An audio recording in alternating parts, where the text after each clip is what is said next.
안녕하세요. 저는 전주에 있는 소피아 여성원 원장 주재균입니다. 제 명함에는요 이렇게 써놨습니다. 여성 행복 디자이너.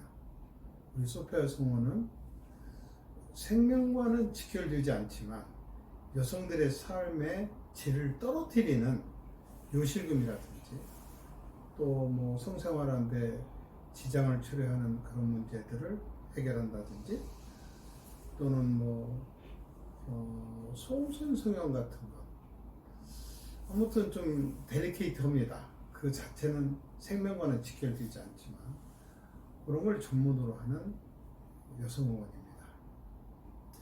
오늘의 주제는 소음순 성형입니다.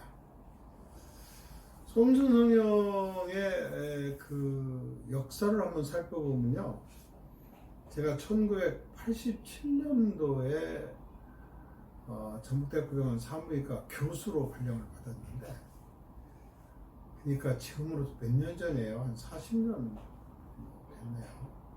그랬는데 그 당시에 어떤 여성이 와서 소음순을 수술해달라는 거예요. 당시는 소음순 성형에 대한 개념이 없었습니다. 여러분, 예전에 쌍꺼풀 수술 개념이 있었나요? 없죠. 그지만 안과나 성형외과에서 아주 많이 시행되고 있는 그 성형수술의 하나가 쌍꺼풀 수술 아닙니까? 그런 것처럼 소음순 성형도요, 도입된 지 얼마 안 됐습니다. 근데 그때 그분의 얘기가 정말로 저한테는 충격적이었어요. 이분이 이제 군산에서 왔는데, 그때만 해도요, 군산에 미군 부대, 지금도 있지만 미군 부대에 있는 그 미군들이 밖에서 이렇게 생활도 많이 했고, 그러다 보니까 미군 부대에서 흘러나오는 플레이보이 같은 잡지라든지 또는 소위 말해서 그 비디오물이 꽤 있었던 것 같아요.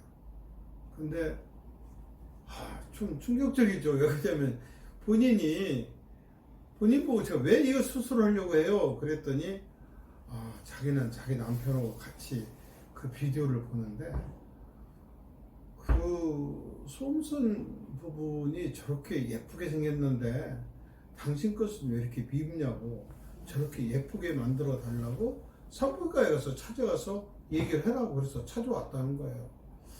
아이고, 저는 그 당시에 제가 상당히 보수적인 사람이어가지고 굉장히 충격을 받았어요. 아니, 옛날에는 우리 조상들은 부모로부터 받은 몸은 손대면 안 된다고 해가지고 머리도 안 자르고 상투 쓰고 막 그랬었는데, 아니 어떻게 멀쩡한 소음순을 수술해달라고 합니까? 그렇게 얘기를 하면서 제가 잘 따독거려가지고 돌려보낸 그런 기억이 나거든요. 지금 생각해보면 제가 그 당시에 그분의 얘기를 듣고서 소음순 성형 수술을 시작했다 하면 아마 우리나라에서 1호, 제일 처음 소음순 성형을 한 사람으로 아마 기록이 됐을 거라는 그런 생각도 듭니다. 아무튼 간에 소음순 성형 수술, 그럼 소음순이 뭐 하는 거냐 그랬더니 일부 자료에 보면은 이렇게 외부에 있는 세균 같은 것이 진 안으로 들어가는 이렇게 막아주는 방어막 같은 역할을 한다. 그런데 소음순이 전혀 없는 여성도 많거든요. 그럼 그분들은 맨날 질염으로 시달리게 아닙니다. 제가 볼 때는 그것은 조금 좀 지어낸 부분도 없지 않는가 하는 그런 생각도 들긴 합니다.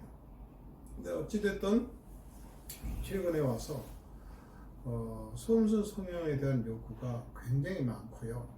또 이 소음순 성형에 대한 요구는 우리나라를 넘어서 일본은 잘 모르겠어요. 근데 미국이나 특히 중국에서 굉장히 수요가 폭발적으로 증가한다는 얘기를 듣고 있습니다. 그래서 오늘은 소음순 성형에 대한 얘기를 좀 하려고 합니다. 소음순 성형은 뭐하고 똑같냐면요, 영락없이 쌍꺼풀 수술이랑 비슷합니다. 쌍꺼풀 수술 두 가지 이유 때문에 하거든요. 하나는 이쁘게 보이려고, 또 하나는요 불편해서 눈썹이 찌른다거나 그러면은 사람들이 불편하니까 쌍꺼풀 수술 하거든요. 소음순 성형도 너무 비대해가지고 꽉 끼는 바지를 입는다 그러면 자기들끼리 소음순, 양쪽 소음순이 부딪혀가지고 아프다고 그래요. 그래서 그런 불편함을 해소하기도 하고, 또 이게 뭐 드러내놓고 돌아다니는 그런 부위는 아니지만은 어찌됐든 소음순이 너무 거무튀튀하고 너무 크고 너무 미흡게 생겨서 그걸 예쁘게 보이게 하려고 하는 수술을 소음순 성형 수술이기도 합니다. 근데 이 소음순 성형 수술의 옛날 기구를 보면은 이런 기구가 있겠어요. 이거 모스키토라는 수술 기구입니다. 있었죠? 그 다음에 이건 샵 켈리라는 수술 기구예요. 이 기구 가지고 소음순 성형 수술하려면요, 이 소음순이 한 번에 안 잡혀요, 이렇게. 그러니까 뭐 이리 잡고 저리 잡고 저리 잡고 해가지고 그걸 이제 불필요한 부위를 제거하는데, 이게 한 번에 안 잡히니까 수술 후에 깔끔한 모습이 안 됩니다. 그래서 제가 소음순 성형 수술을 하다가요, 제가 발명가잖아요. 그래서 제가 소음순 성형 수술할 때 사용하는 수술기구를 고안했습니다. 그게 바로 라비아 메이트라고 해서, 메이트가 친구죠. 라비아 소음순 그쪽입니다. 그래서 소음순 친구라고 하는 수술기구입니다. 이 수술기구는요, 제가 디자인해서 우리나라 특허도 받았고요. 이걸 가지고는 이런 거에 비해서 또는 여기에 비해서 이게 길어가지고요, 한 번에 그 소음순 부위를 정확하게 잡을 수가 있습니다. 그래서 1차적으로는 마취용물을 듬뿍 발라서 1차 마취를 시키고, 그 다음에 이제 주사 마취를 해서 완벽하게 마취한 다음에 얘를 가지고 이제 디자인을 합니다. 양쪽에. 그래서 이것은 이제 톱니바퀴 같은 게 있어서 잡아서 한 30초 정도 잡아놓으면 자국이 생겨요. 그럼 그 자국을 따라서 베살리오스라는 고주파가 나오면서 가위가 붙어 있는 게 있어요. 그걸 가지고 지혈시키면서 동시에 이렇게 제거하고, 그 다음에 레이저로 이렇게 정교하게 다듬어서 깔끔하게 예쁘게 만들어주는 것이 소음순 성형이 되겠습니다. 경우에 따라서는 음액 부분에 대한 음액 표피 제거 수술을 같이 하는 경우도 많이 있고요. 이 수술 기구는 여기 보시면 잘 안 보이겠습니다만 닥터 누라고요. 수술 기구를 만든 의사의 이름을 붙여주거든요.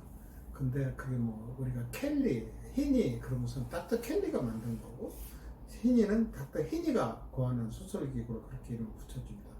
재밌는 얘기 해드릴까요? 근데 얘는 모스키토라고 합니다. 모스키토가 뭐예요? 모기잖아요. 모기가 얘를 고안했나요? 아닙니다. 이 수술기구의 끝부분이 모기 주둥이처럼 생겼다고 해서 그냥 모스키토 그렇게 부르는 수술기구이기도 합니다.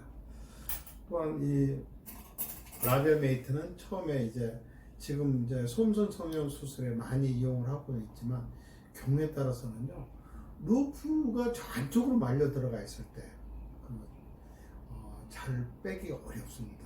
그때 목이 길기 때문에 작은 깊숙이 집어넣어서 그 오래된 루프, 보이지 않는 꼬리가 보이지 않는 루프를 제거하는 데 아주 유용하게 잘 사용하고 있습니다. 여러분, 오늘은 소음순 성형 수술에 대해서 말씀을 드렸는데, 소음순 성형은 안 아프게 해야 합니다. 그리고 수술 후에 예뻐야 합니다. 그리고 성감에 나쁜 영향을 줘서는 안 됩니다. 굳이 소음순 성형까지 해야 하느냐? 그러면 굳이 뭐 쌍꺼풀 수술까지 해야 하느냐? 똑같은 질문입니다. 여러분, 소음순 성형 수술을 오래 하다 보니까 이런 수술 기구를 고안할 정도가 됐으면 제가 얼마나 이 소음순 성형에 대해서 조예가 깊겠습니까? 여러분들 소음순 문제로 고민하신다면 저 소피아 성원의 우성 행복 디자이너 두재균을 찾아주시면 됩니다. 이상 전주에 있는 소피아 성원 원장 두재균이었습니다. 여러분 새해 복 많이 받으십시오. 감사합니다.